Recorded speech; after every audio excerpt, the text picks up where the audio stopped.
माता जागरण कथा। एक राजा था जिसका नाम स्पर्श था। वो माँ भगवती का बहुत बड़ा पुजारी था। वो रात दिन माँ दुर्गा की पूजा करता था, की पूजा किया करते थे। माँ ने भी उन्हें राजपाट, धन दौलत, ऐशो आराम के सभी साधन दिए थे। कमी थी तो सिर्फ ये कि उनके घर में कोई संतान नहीं थी। ये गम उन्हें दिन रात सताता था। वो माँ से यही प्रार्थना करते थे कि माँ उन्हें एक संतान दे, ताकि उनका वंश चलता रहे। माँ ने उसकी पुकार सुन ली।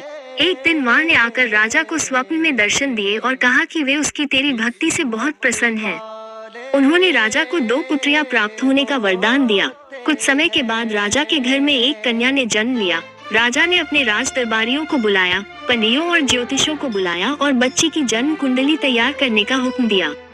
पंडितों और ज्योतिषियों ने उस बच्ची की जन्म कुंडली तैयार की और कहा, हे राजन, ये कन्या तो साक्षात देवी है। ये कन्या जहाँ भी कदम रखेगी वहाँ खुशियाँ ही खुशियाँ होंगी। ये कन्या भी भगवती की पुजारिन होगी। उस कन्या का नाम तारा रखा गया। थोड़े समय बाद राजा के घर वरदान के अनुसार एक और कन्या ने जन्म लिया। मंगलवार का दिन था। पंडितों और ज्योतिषियों ने जब जन्म कुंडली तैयार की तो उदास हो गए। राजा ने उदासी का कारण पूछा तो वे कहने लगे, महाराज, ये कन्या आपके लिए शुभ नहीं है। राजा ने उदास होकर ज्योतिषियों से पूछा कि मैंने ऐसे कौन से बुरे कर्म किए हैं जो कि इस कन्या ने मेरे घर में जन्म लिया है।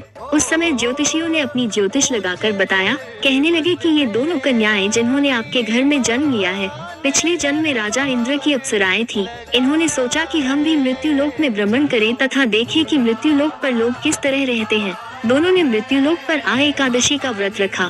बड़ी बहन का नाम तारा था, छोटी बहन का नाम रूपमन। बड़ी बहन तारा ने अपनी छोटी बहन से कहा कि रूपमन, आज एकादशी का व्रत है, हम लोगों ने आज भोजन नहीं खाना, तू बाजार जाकर फल ले आ। रूपमन बाजार फल लेने के लिए गई। वहाँ उसने मछली के पकोड़े बनते देखे।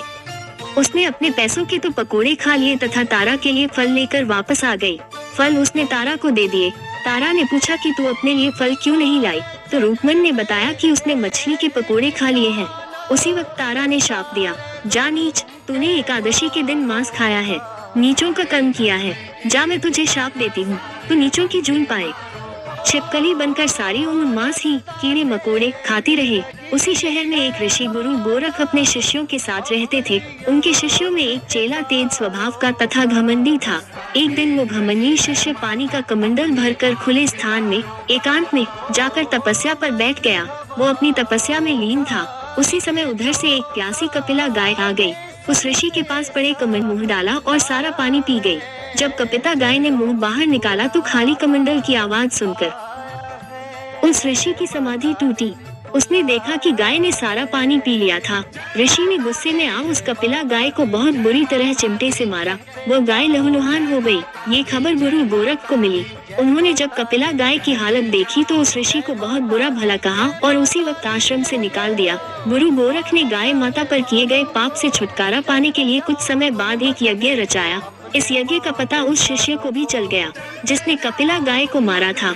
उसने सोचा कि वो अपने अपमान का बदला जरूर लेगा। यज्ञ शुरू हो गया। उस चेले ने एक पक्षी का रूप धारण किया और चोंच में सर्प लेकर भंडारे में फेंक दिया, जिसका किसी को पता न चला। एक छिपकली जो पिछले जन्म में तारा देवी की छोटी बहन थी तथा बहन के शाप को स्वीकार कर छिपकली बनी थी, सर्प का भंडारे में गिरना देख रही थी। उसे त्याग व परोपकार की शिक्षा अब तक याद थी। वो भंडारा होने तक घर की दीवार पर चिपकी समय की प्रतीक्षा करती रही। कई लोगों के प्राण बचाने हेतु उसने अपने प्राण न्यौछावर कर लेने का मन ही मन निश्चय किया। अब खीर भंडारे में दी जाने वाली थी। बांटने वालों की आंखों के सामने वो छिपकली दीवार से कूदकर कढ़ाई में जा गिरी। नादान लोग छिपकली को बुरा भला कहते हुए खीर की कढ़ाई को खाली करने लगे। उन्होंने उसमें मरे हुए सांप को देखा। तब सबको मालूम हुआ कि छिपकली ने अपने प्राण देकर उन सबके प्राणों की रक्षा की है। उपस्थित सभी सज्जनों और देवताओं ने उस छिपकली के लिए प्रार्थना की कि उसे सब योनियों में उत्तम मनुष्य जन्म प्राप्त हो तथा अंत में वो मोक्ष को प्राप्त करे। तीसरे जन्म में वो छिपकली राजा स्पर्श के घर कन्या जन्मी। दूसरी बहन तारा देवी ने फिर मनुष्य जन्म लेकर तारामती नाम से अयोध्या के प्रतापी राजा हरिश्चंद्र के साथ विवाह किया। राजा स्पर्श ने ज्योतिषियों से कन्या की कुंडली बनवाई। ज्योतिषियों ने राजा को बताया कि कन्या आपके लिए हानिकारक सिद्ध होगी, शकुन ठीक नहीं है, अतः आप इसे मरवा दीजिए। राजा बोले, लड़की को मारने का पाप बहुत बड़ा है, मैं उस पाप का भार नहीं बन सकता। तब ज्योतिषियों ने विचार करके राय दी, हे राजन, आप एक लकड़ी के संदूक में ऊपर से सोना चांदी आदि जड़वा दें, फिर उस संदूक के भीतर लड़की को बंद करके नदी में प्रवाहित कर दीजिए। सोने चांदी से जड़ा हुआ संदूक अवश्य ही कोई लालच से निकाल लेगा और आपकी हत्या कन्या को भी पाल लेगा। आपको किसी प्रकार का पाप न लगेगा। ऐसा ही किया गया और नदी में बहता हुआ संदूक काशी के समीप एक भंगी को दिखाई दिया। वो संदूक को नदी से बाहर निकाल लाया। उसने जब संदूक खोला तो सोने चांदी के अतिरिक्त अत्यंत रूपवान कन्या दिखाई दी। उस भंगी की कोई संतान नहीं थी। उसने अपनी पत्नी को वह कन्या लाकर दी तो पत्नी की प्रसन्नता का ठिकाना न रहा। उसने अपनी संतान के समान ही बच्चे को छाती से लगा लिया। भगवती की कृपा से उसके स्तनों में दूध उतर आया। पति पत्नी दोनों ने प्रेम से कन्या का नाम रूको रख दिया। रूको बड़ी हुई, उसका विवाह हुआ।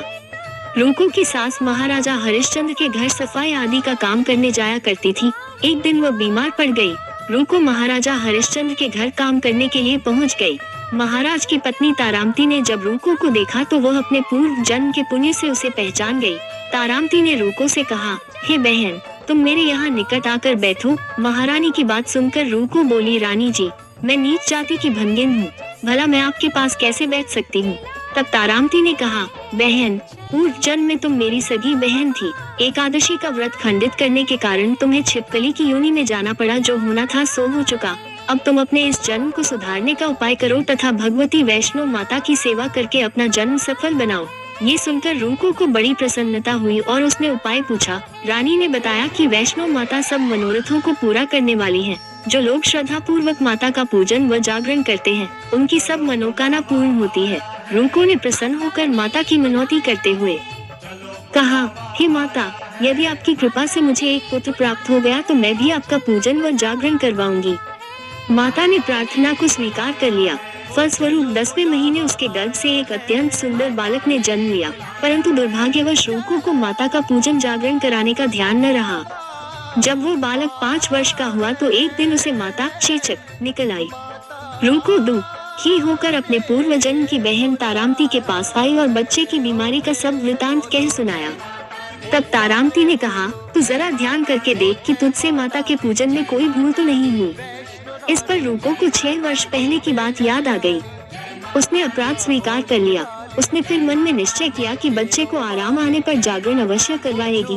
भगवती की कृपा से बच्चा दूसरे दिन ही ठीक हो गया। तब रूको ने देवी के मंदिर में ही जाकर पंडित से कहा कि मुझे अपने घर माता का जागरण करना है, अतः आप मंगलवार को मेरे घर पधार कर कृतार्थ करें।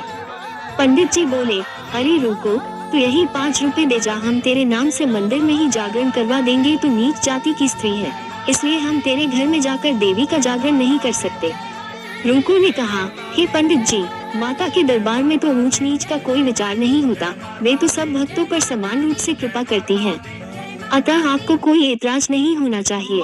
इस पर पंडित ने आपस में विचार करके कहा कि यदि महारानी तुम्हारे जागरण पधारे तब तो हम भी स्वीकार कर लेंगे। ये सुनकर रूको महारानी के पास गई और सब वृतांत कर सुनाया। तारामती ने जागरण में सम्मिलित होना सहर्ष स्वीकार कर लिया। जिस समय रूको पंडितों से ये कहने के लिए गई महारानी जी जागरण में आवेंगी, उस समय सेन नाई वहाँ था। उसने सब सुन लिया और महाराजा हरिश्चंद्र को जाकर सूचना दी। राजा को सेन नाई की बात पर विश्वास नहीं हुआ। महारानी भंगियों के घर जागरण में नहीं जा सकती। फिर भी परीक्षा लेने के लिए उसने रात को अपनी उंगली पर थोड़ा सा चीरा लगा लिया, जिससे नींद न आए। रानी तारामती ने जब देखा कि जागरण का समय हो रहा है परंतु महाराज को नींद नहीं आ रही, तो उसने माता वैष्णो देवी से मन ही मन प्रार्थना की कि हे माता, आप किसी उपाय से राजा को सुला दें ताकि मैं जागरण में सम्मिलित हो सकूं। राजा को नींद आ गई। तारामती रोशनदान से रस्सा बांधकर महल से उतरी और रूको के घर जा पहुंची। उस समय जल्दी के कारण रानी के होंठ से रेशमी रुमाल तथा पांव का एक कंगन रास्ते में ही गिर पड़ा। उधर थोड़ी देर बाद राजा हरिश्चंद्र की नींद खुल गई। वो भी रानी का पता लगाने निकल पड़ा। उसने मार्ग में कंगन व रुमाल देखा। राजा ने दोनों चीजें रास्ते से उठाकर अपने पास रख ली और जहाँ जागरण हो रहा था वहाँ जा पहुँचा। वो एक कोने में चुपचाप बैठकर दृश्य देखने लगा। जब जागरण समाप्त हुआ तो सबने माता की अरदास की। उसके बाद प्रसाद, रानी तारामती को जब प्रसाद मिला तो उसने झोली में रख लिया। ये देख लोगों ने पूछा, आपने प्रसाद क्यों नहीं खाया? यदि आप न खाएंगी तो कोई भी प्रसाद नहीं खाएगा। रानी बोली, तुमने प्रसाद दिया, वो मैंने महाराज के लिए रख लिया, अब मुझे मेरा प्रसाद दे दे। अब की बार प्रसाद ने तारा ने खा लिया। इसके बाद सब भक्तों ने माँ का प्रसाद खाया। इस प्रकार जागरण समाप्त करके प्रसाद खाने के पश्चात रानी तारामती महल की तरफ चली। तब राजा ने आगे बढ़कर रास्ता रोक लिया और कहा, तूने नीचों के घर का प्रसाद खा अपना धर्म भ्रष्ट कर लिया। अब मैं तुझे अपने घर कैसे रखूं? तूने तो कुल की मर्यादा व प्रतिष्ठा का भी ध्यान नहीं रखा। जो प्रसाद तू अपनी झोली में मेरे लिए लाई है, उसे खिला, मुझे भी तू अपवित्र करना चाहती है। ऐसा कहते हुए जब राजा ने झोली की ओर देखा तो भगवती की कृपा से प्रसाद के स्थान पर उसमें चंपा, गुलाब, गेंदे के फूल, कच्चे चावल और सुपारियां दिखाई दी। ये चमत्कार देख राजा आश्चर्यचकित रह गया। राजा हरिश्चंद्र रानी तारा को साथ ले महल लौट आए। वही रानी ने ज्वालामया की शक्ति से बिना माचिस या चकमक पत्थर की सहायता के राजा को अग्नि प्रज्वलित करके दिखाई, जिसे देखकर राजा का आश्चर्य और बढ़ गया। रानी बोली, प्रत्यक्ष दर्शन पाने के लिए बहुत बड़ा त्याग होना चाहिए। यदि आप अपने पुत्र रोहिताश्व की बलि दे सके तो आपको दुर्गा देवी के प्रत्यक्ष दर्शन हो जाएंगे।